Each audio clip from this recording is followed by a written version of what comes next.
Imo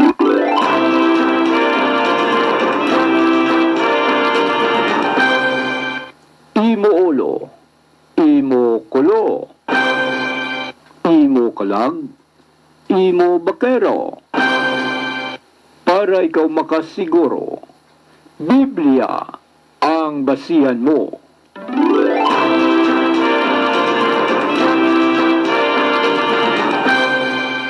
Diri sa Kape Kagpandisol.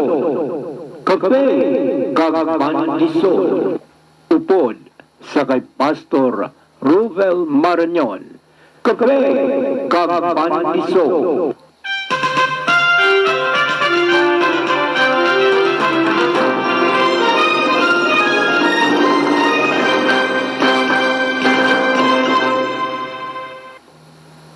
Kagkaron ang alagad sang Ginoo. Good morning, good morning, good morning. Samtang nagapangapi ka mo, kag nagakaon sang pandesal, upod nyo si Pastor Robel Marañon sa sininga kagahon nga magpanga-faith kag magkaon pandesal. Kaya ngini nga programa, ginatiguluhan ka faith kag pandesal. Para ang aton nga faith mag-increase, kag ang aton nga soul makaon sang pulong sang Ginoo. Buksan ta aton Biblia sa Book of Luke 14 verse 15 to 24. Kay aton topiko subong the parable of the great banquet. Siling diri sa pulong sang Ginoo ang palanggira na nungod sa dako nga punsyon. Ang isa sa mga tao nga nagakaon sa lamisa upod kay Hesus, nakabati sini, nagsiling siya sa iya. Do ano ka malipayon niyagtong mga magakaon sa punsyon sa ginarian sang Dios. Si Hesus nagsiling sa iya, may isa ka tawo nga naghiwat sing dako nga punsyon, kag madamo nga mga taong iya mga inagda. Sang tiun na sang punsyon, ginpadala niya ang iya sulugoon sa pagsiling sa iya mga inagda. Dali kamo ang tanan na handa na. Pero ang tagsa-tagsa sa ila nagpamalibad. Ang nauna nagsiling sa sulugoon. Nakabakal ako sing duta kag kinanglan nga kagtuan ko kag tanawon ini. Kung mahimo, pasayluhon mo ako. Ang isa nagsiling, nakabakal ako sing 5 kaparis nga mga baka kag magakagto ako sa pagtilaw sa ila. Kung mahimo, pasayluhon mo ako. Ang isa pa gid nagsiling, bag-o lang ako makasal gani, hindi ako makakagto. Ang sulugoon nagpauli kag nagsugid sinitanan sa iya galon. Ang agalon sang panimalay na akig kag nagsiling sa sulugoon, dali-dali ka sa pagkagto sa mga dalan kag sa mga hilit-hilit sang banwa, kag dalha diri ang mga imol, ang mga pingkaw, ang mga bulag, kag ang mga piang. Sa wala madugay, ang sulugoon nagbalik kag nagsiling, Sir, ang imo sugo natuma na, pero may lugar pa. Gani ang agalo nagsiling sa sulugoon, kadto kasagwa sang banwa, malapad kag makitid nga mga dalan, kag pilita ang mga tao sa pagkagto, agod nga mapuno ang akon balay. Kay nagasiling ako sa inyo, nga walay isa sadtong nga mga tao, nga ginagda nga makatilaw sang akon pagkaon sa punsyon. So ini mga utod, ginistorya naman ni Jesus Christ, ang parable of the great banquet, no? Similar ni sa mga utod sa kung nadumduman ninyo ang discuss naton sa parable of the wedding feast, no? Pero may mga significant nga mga differences. Ang story sini sa Luke ang gospel was told at a dinner that Jesus attended, no? Jesus ginheal niya tong tao with dropsy and taught a brief lesson on serving others. Jesus then says that those who serve others will be repaid at the resurrection of the righteous sa Luke 14 verse 14.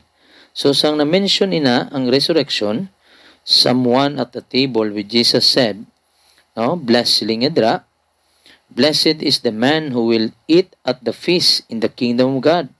So, ang reply ni Jesus Christ, amo ning parable sang great banquet. No?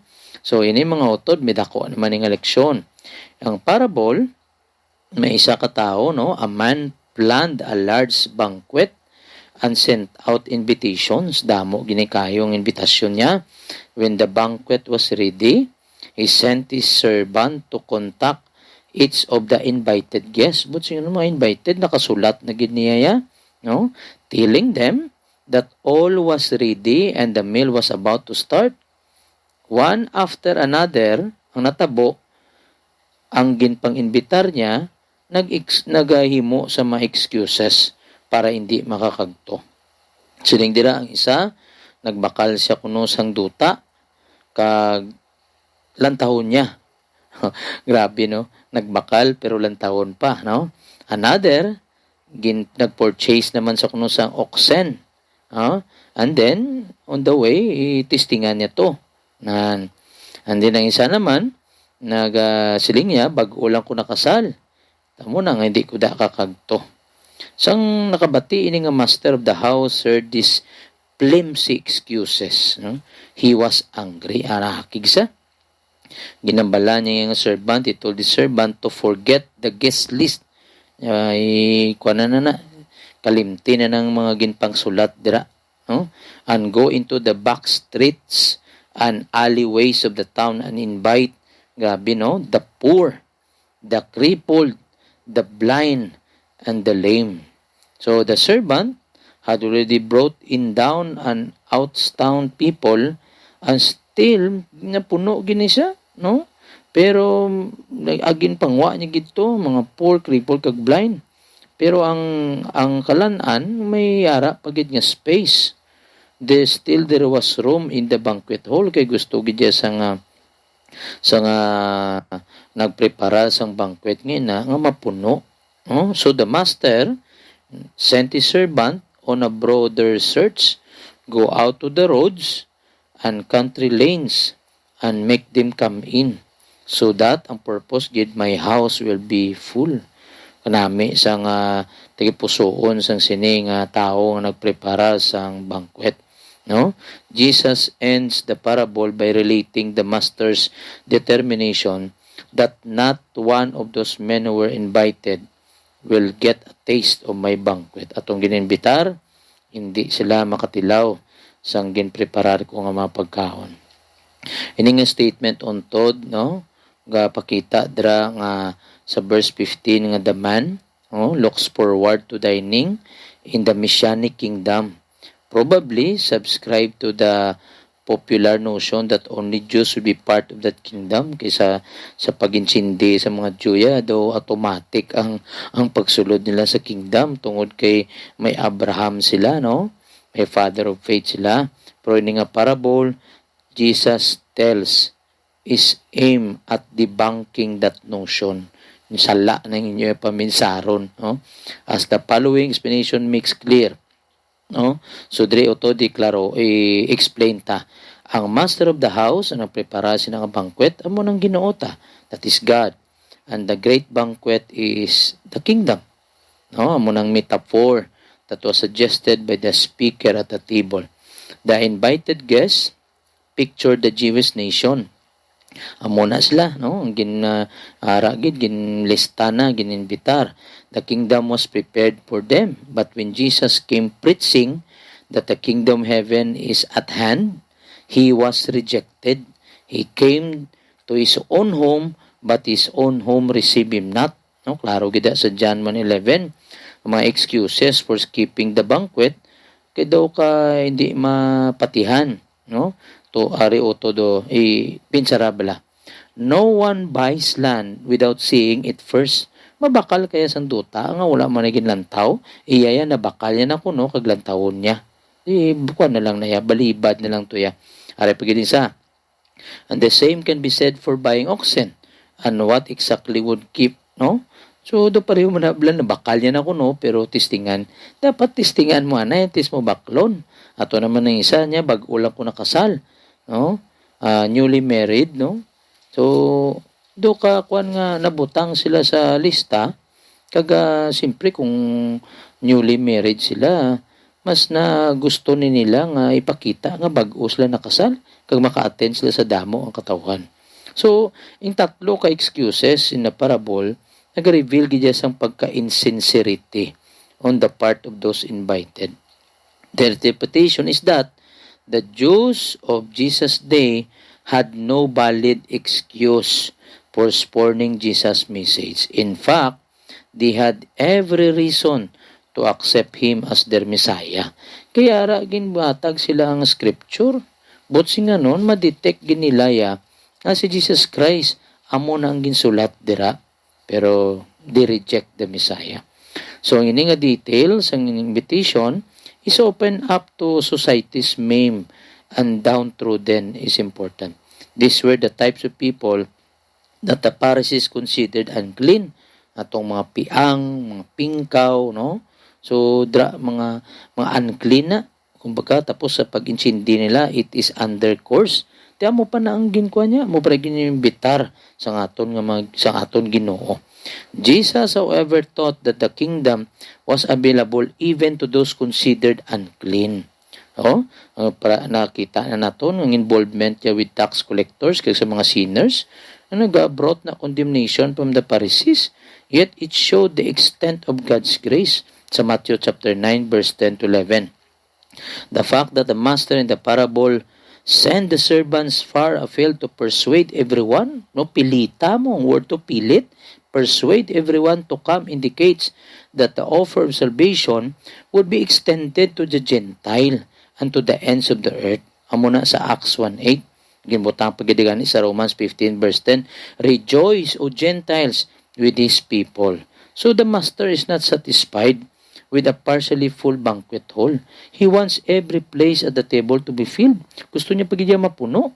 So amo na nga dra naton makita ang aton Dios is more willing to save sinners than sinners are to be saved. So amo na gusto-gusto niya sang Ginoo tayato mga makasasala, no? Kaya nga maintindihan nila nga ang si Jesus nang gidya ang makaluwas niya. So those who ignored the invitation to the banquet choose their own punishment. Sila na free will nga hindi sila magkagto. So but nga nun, they miss out. The master respect their choice, na respetar ng ilang free will by making it permanent. Ano ang baldra? Hindi sila makatilaw sa akong ginanda. They would not taste of my banquet. So it will be God's judgment on those who choose to reject Jesus Christ. Muna mga otod, no? Kasakit pagit subo nga panahon. Nangin loyal sila sa reliyon, pero hindi nila mabaton si Kristo Jesus bilang Diyos kag manuluwas. So otod, gigaan kagid choice ang Ginoo. Kabay pang imo nga choice na is to accept Jesus Christ as your Lord and personal Savior so that you will taste the joys of heaven. Ang pinaka-basic message ng parable of the great banquet could be stated this way. The tragedy of the Jewish rejection of Christ has opened the door of salvation to the Gentiles. The blessing of the kingdom are available to all who will come to Christ by faith. So muna mga utod, no? So ang pag-reject sang Jew nangin bukas sa pagdako ng oportunidad nga even atong hindi invited makabaton sang kamatuoran nga si Kristo Jesus lang gid ang dalan, no? Ang kamatuoran kag ang kabuhi. So amo na nga kita paya ang nauna, sila yang nauna naulihi. So mga utod, the inclusion of the Gentiles is a fulfillment of Hosea. Dumduman nyo na sa chapter 2 verse 23. I will say to those called not my people, you are my people. And they will say, you are my God. God is not willing that any should perish, but that all should come to repentance. Gimutang gida sa 2 Peter chapter 3 verse 9. No? Kag ang tanan nga manawag sa iyang ngalan, and everyone who calls on the name of the Lord will be saved. Sa Romans chapter 10 verse 13. So kabay pa mga utod naintindihan naton nga ang dako nga oportunidad nga gin-open sa aton. Hindi tayo magpareho sa mga invited nga wala nila gintagaan sang bili ang pag-imbitar sang Dios sila. Dako ginang pagpalangga sa aton. Kabay pa nga seryosohon ta nga aton relasyon sa Ginoo. Kag manumbalik kita kag mangin matutom kita iwali ta man ang mayong balita para damo man ang makasulod sa ginprepara sa Ginoo nga great banquet. So mga utod, ining parable of the banquet kadako sa paigugma sang Ginoo nga tanan kita gininbitar. So kabay pa nga hindi kita mag-reject sa bugtong anak nga si Kristo Jesus. So diri na lang matapos ang ining programa ka-faith kag pandisol. May the Lord had blessing upon hearing the word of God. See you sa next program.